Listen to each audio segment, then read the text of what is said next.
àti mi láti ra mọ́ta o. Okay, kò sí jà láàrin. No, kò sí jà láàrin wa. Àǹtí mi ni wọ́n, iṣẹ́ ọ̀rẹ́ mi. Àǹtí mi ni wọ́n. Torí tó bá ti jù yàn lọ, iṣẹ́ ọ̀rẹ́ èèyàn àǹtí èèyàn. Ẹ̀gbọ́n èèyàn. Tí èèyàn bá kọ́kọ́ ṣiṣẹ́, tí èèyàn bá fi ṣe pé kinní, ẹni ẹ̀ bí godmother yìí, kí èèyàn máa ṣe pé kinní. Mo like àǹtí mi torí ọlá. Mo like wọn. Àtọ̀ sí pé mo perform nínú iṣẹ́ wọn. Ilé ariwo. Àtọ̀ sí pé mo perform nínú iṣẹ́ wọn ilé ariwo. Mo like wọn. Àti Wùnmí, wọ́n jẹ́ èèyàn dáadáa sí mi. Wọ́n nice sí mi. Kò sí nǹkan tí mo bá fẹ́ máa ṣe fún mi. So, torí mo lóyún láàrin kan, mo dẹ̀ bí ọmọ yẹn. Irú bí ṣe wọ̀ sí. Àṣejẹ́rà, ẹ lè wọlé kí wa ṣé mi tí mò ń kọjú ni kí n bọ́lẹ̀. Ẹ ti kí mi, àṣejá, ẹ ká sọ mà. Bọ́lá ẹ ti jẹ́ ẹ kí wa. Ẹ ká èèyàn mélòó lèèyàn fẹ́ kí. Èèyàn mélòó lèèyàn especially kíyàn kọ fẹsẹ̀ gbá bí Òṣòdì yẹn àgbẹ̀dẹ Òṣòdì yẹn wàhálà ló gbà yẹn. Àṣejá ẹ ká sọ mà, ẹ ká sọ tá lè yàn fẹ́ dáhùn. Because àṣejá ẹ kí wa. Àwọn tó wá nílà ká ẹ lọ máa ń pẹ́ à. Irú mi ló fẹ́ dá lóhùn. So ẹlòmíì máa àṣejá ẹ kí wa ní kí wọ́n wọlé wá bá yín ní ṣọ́ọ̀bù ni. Ẹ̀yin tajà tí èmi náà wá. Mo wá ẹ lè bọ́ mi. Oníkálùkù máa bọ́ra ẹ̀ ni. So ẹlẹ́kẹ̀mí náà tètè. Èmi ò ṣe pé bó nígbà tí mo ti di start mo ṣe wá lé àwọn oríṣiríṣi tẹ́ pé kò yẹ kí ọmọ ènìyàn máa sọ. Pé mo máa ké. Alhamdulillah ṣàmúdúpẹ́ fọ́lọ́run. Alhamdulillah. Dúpẹ́ fọ́lọ́run lẹ́nu. Ẹ sọ̀rọ̀ kan tí ó dùn mọ́ mi nínú. Ẹ nígbà tẹ́ wà ní school ní secondary school. So ó túmọ̀ sí pé ẹ kàwé dé secondary school. Mo kà bọ̀ mí ṣe pé mo jáde. Okay, ó máa wù yín láti. Ó wù mí náà láti kà. Torí mo lóyún láàrin kan, mo dẹ̀ bí ọmọ yẹn. Bọ́lá kókó sí. Okay. Mo wá padà sí school, wọ́n wá gbà mí mọ́. Mo ló yẹ kí n drop, tó yẹ kó bá sì gbà mí ni. Mo ní give up, ó máa ṣe lọ. Ẹ má bínú lórí ọ̀rọ̀ oyún àtọmọ tó ṣaláìsí. Báwo ló ṣe ṣẹlẹ̀? Torí tí àwọn èèyàn máa ń pè mò ń parọ́ ni, rape ni. Ìyá. Èmi ò jẹ́ wá mọ̀. Ìyá. Ọ̀kọ́dà bíbẹ̀ ọlákùn mi ò táìmù yẹn mo wá lọ lóde lọ́dọ̀ grandpa mi. Okay, nìkan yẹn ṣẹlẹ̀. Rárá, àti ó ti ṣẹlẹ̀ nílé. Mo wá lọ lóde lọ́dọ̀ grandpa mi ní mẹ́mi ò ṣe mọ̀. Ó ti pé 7 months. Oyún 7 months. 7 months to 8 months. Òun ló ṣe ń yọ ni mo ṣe ń ṣe pé olú ẹ̀ máa sùn bí òkú máa sùn pa. Tẹ́pọ̀ ọ̀dọ̀ grandpa mi tẹ́pọ̀ ilé mo wà ní obìnrin mẹ́mi á mọ̀. Bọ́lá ń pé grandpa mi ọ̀hún sí ilé. Wọ́n máa ń lọ ibi iṣẹ́ mo kò máa ń sun grandpa mi ò mọ̀. Ìgbà tí mo délé ní àwọn ẹ̀ṣọ́ yá àbèjì. Ẹ lọ ṣe test fọmọ yín. Àwọn àti lóyún mọ̀ pé mo kọ́ gbé wọn ṣépè ní pé ìyá yín wò ló lóyún. Mo ní kó lọ ṣe test fún mi. Ó ṣe PT. Ó gbé méjì wá. Ààrẹ ẹ̀gbọ́n mi ní mo ò bílífù jẹ́ ká dé hospital. Ó ti di ọkùnrin dẹ́ pé ó tóbi. Ìyá. Bọ́ mo bí o. Ọjọ́ kẹta ló padà. Ní rírú ẹ̀ mọ́ ní agbára Ọlọ́run. Gbogbo aburú tó ti ṣẹlẹ̀ sẹ́yìn ó ti lọ nìyẹn. Ọlọ́run má jẹ́ kó tún ṣẹlẹ̀. Àmín ya Allah. Agbára Ọlọ́run. Orí ọ̀tún ló máa ṣẹlẹ̀. Àmín. Now ẹ jẹ́ ká tẹ̀síwájú torí ó láwọn fídíòs kan tá a máa ń rẹ̀yìn àti Ọdúnládé Adékọ́lá tẹ máa ń fà á já. Kí ni experience yín torí Ọdúnládé Adékọ́lá is one of the biggest actors ní industry wa. Kí ni ìbáṣepọ̀ tó wà láàrin méjèèjì then kí ni working experience yín pẹ̀lú someone as big as Ọdúnládé Adékọ́lá? Kí ni experience yẹn ẹ share pẹ̀lú wa bàtẹ́yìn bá wọn ṣiṣẹ́ lórí set? Ẹ mọ̀ pé àwọn ti di àgbà òṣèré. Bẹ́ẹ̀ni. Tí o bá lọ pé ẹni yìí ó sì di àgbà òṣèré pé tó wà lọ ṣe pé kinní kan pé ayẹyẹ bọ́ máa já irọ́ sẹ̀ irọ́ jẹ́ kí n ṣe pé kinní.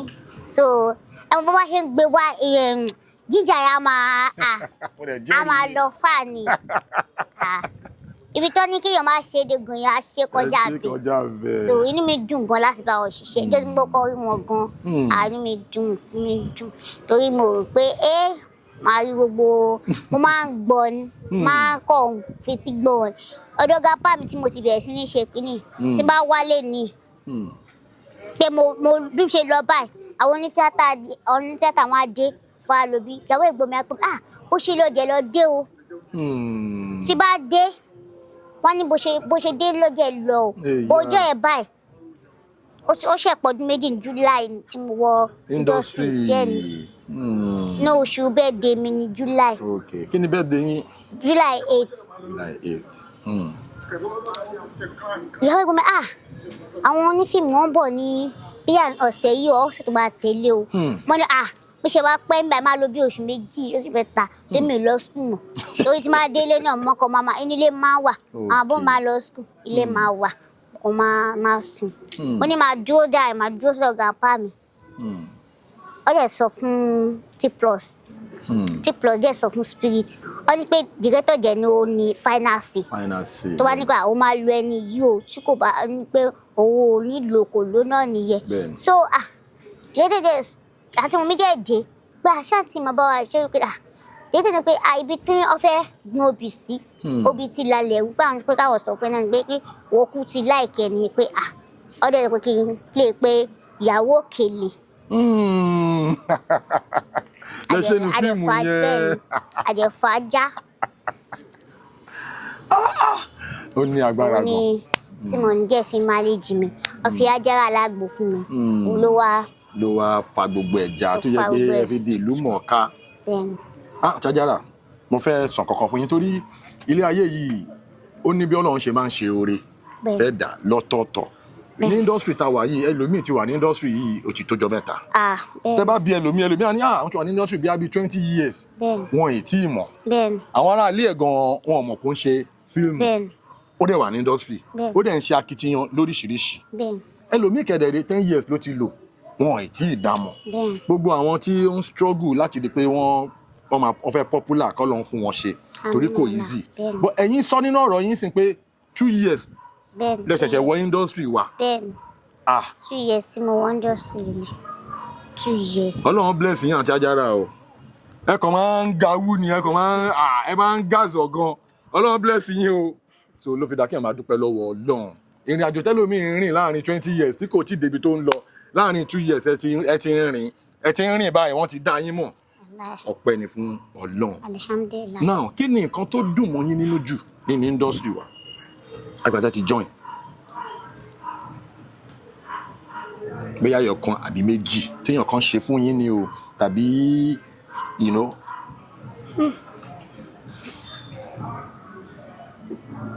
àbí kan gbé pepper soup yẹn wá kẹsàrè bù sí àbí kan gbé level yẹn wá ká dá sára nǹkan tó bá fẹ́ la máa ṣe o. no kò sí ṣe wáyé mi mo ń ṣe pé kíní bó tó bá fi mú kí n bínú kí n sọ̀rọ̀ ayé pípọ̀ yẹ ká mi la anything tí yóò bá ṣe fún mi ó máa tẹ́ mi lọ́rùn especially tí ìjọ tí mo lọ sí pèmí àti Wùnmí kẹ́pà ó ní premier fíìmù tí Wùnmí ṣe last year Queen Latifah kí ló máa pa àwọn ènìyàn o. àwọn tó máa ń ṣe skit àbí. tó máa ń ṣe ní party. àwọn bloggers. àwọn red carpet. àwọn olórin. no ẹni tó máa ń di máa ń pé mo máa pe. journalist tó máa ń MC. so àwọn MC yẹn tí wọ́n fi lè wọ́ ní Queen. inú họ́ọ̀lù yẹn. lọ sí pàwọ́sájà emeke mi ò gbọ́ dẹ́gbọ́n mo ò gbọ́ déyàn parọ́ kàn lọ gún mi ní. lórí stage. ọdún kan after tí mo wọ industry ọdún kejì mo ti gbọ́ àṣẹjára kọ́ pé àwọn èèyàn bíi 5 wà láwọn máa pọ̀ kọ́ mi tẹ́lẹ̀ jẹ́ inú mi dùn. bọ́ lẹ́nu pé bí ẹ bá ṣe ń rìn lèèyàn ń kó èèyàn àbí bá ṣe lè pé kọ́lá mi gbà bẹ́ẹ̀ yìí bá sì ni. Wọ́n ti gbà bẹ́ẹ̀. Ẹ wo so kò ju bẹ́ẹ̀ lọ. Ní ọ̀dọ̀ yín lára àwọn ọmọ àwọn family yín ṣẹ́yìn nìkan ni ẹni irú station báyìí ni àbí. Bẹ́ẹ̀ni èmi kan àfi bí olú ẹ̀ bàbá ti bí ọmọ torí kò sí bébí ọ̀sẹ̀ máa bí ọmọ kéèyàn bí ọmọ ẹyọ méjì ìyá sì bí ẹni tó jọ so èmi nìkan ni mo jẹ́ pé kínní sórí the last born jẹ́ ni mí. Kí wàá ní gbogbo àwọn ẹ̀gbọ́n mi wájú ọ̀gá àwọn twins mi lẹ́yìn ọ̀gá. Ṣé ẹ ní plan láti marry láti bímọ kí ni àwọn plans yín tí time yẹn bá tó mo mọ̀ pé ẹ ṣì wà ní industry ẹ ṣì ń bá wọn fà á já báyìí. kọ́lọ́hún kó ṣọ́yàn kó dẹ̀ pààyàn mọ́ kó pààyàn mọ́ àsìkò tó náà ni but mo fẹ́ ṣiṣẹ́ kí n ní àlùbáríkà kí n ní owó ara mi lọ́wọ́ sígbà tó rí rẹ̀ bá bímọ ó ṣe wá ọkùnrin kò ní forí rẹ̀ ṣàkóso pé kínní so plan tèmi nìyẹn mo ò fẹ́ pé mo bímọ mo wà nìkan ọkùnrin kan máa ń dà mí ríbo irọ́ mo ò fẹ́ rárá kí n bímọ tó bá ti má ṣe bímọ kó ní òun ò fi ọmọ àjẹmọ́nú tèmi ni àtẹ́jọ́ ọmọ torí kí n rí ọmọ tó máa sinmi òun ni mo fẹ́ kí n má ṣe nǹkan kí n kọ́lé mọ́lé kí n ṣe everything kí n ọmọ jogún ṣá tó mo. Ọlọ́run á dẹ̀ ṣe lágbára Ọlọ́run á ṣe ọkọ rẹ ní o kò kí n ṣe ọkọ Ọlọ́run á ṣe ọkọ rẹ Ọlọ́run á ṣe ọmọ rere fún yín. Now abala tá a dé yìí gangan ni a máa ń pè ní abala famous phone call. Ẹ máa farabalẹ̀ báyìí o bí tá a dé yìí ẹ má fàájà o ẹ máa gbé fóònù yín a máa ń ṣe lórí ètò wa àwọn aráalé wọn máa ń gbádùn ẹ̀ gan ẹ máa wo fóònù yín ẹni tó popular bíi tiyín lórí fóònù ẹ máa kàn pè wọ́n pé hello mo wà lédè ètò mo ní àwọn aráalé fẹ́ kí yín ó tán. wá sí fóònù yín a máa farabalẹ̀ mú fóònù yín pa yín pa lẹ́jọ́ wa àǹtí Àjàrà queen of fàájà wọ́n máa pe celebrity bíi titi wọn lórí ètò a máa bá wọn sọ̀rọ̀. táwa ní kí n pè báyìí. Anybody tẹ bá wùn yín ni kẹ́ pè kó ṣáà ti jẹ́ gbajúgbajà bíi tiyín kò jù bẹ́ẹ̀ lọ àwọn aráalé ń dúró dè yín.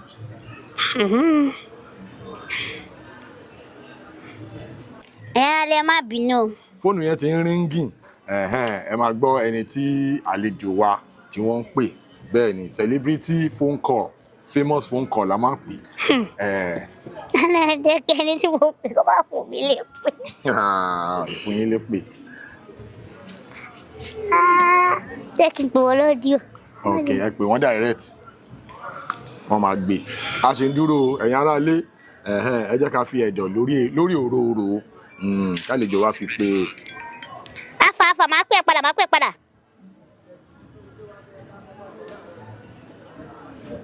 ó yá now. àsápọ̀ máa gbé. ẹ lọ́gà alẹ́ tí máa nì àwọn aráalé fẹ́ kí yí o kí á tẹ̀ka ẹ bá mi kí àwọn aráalé.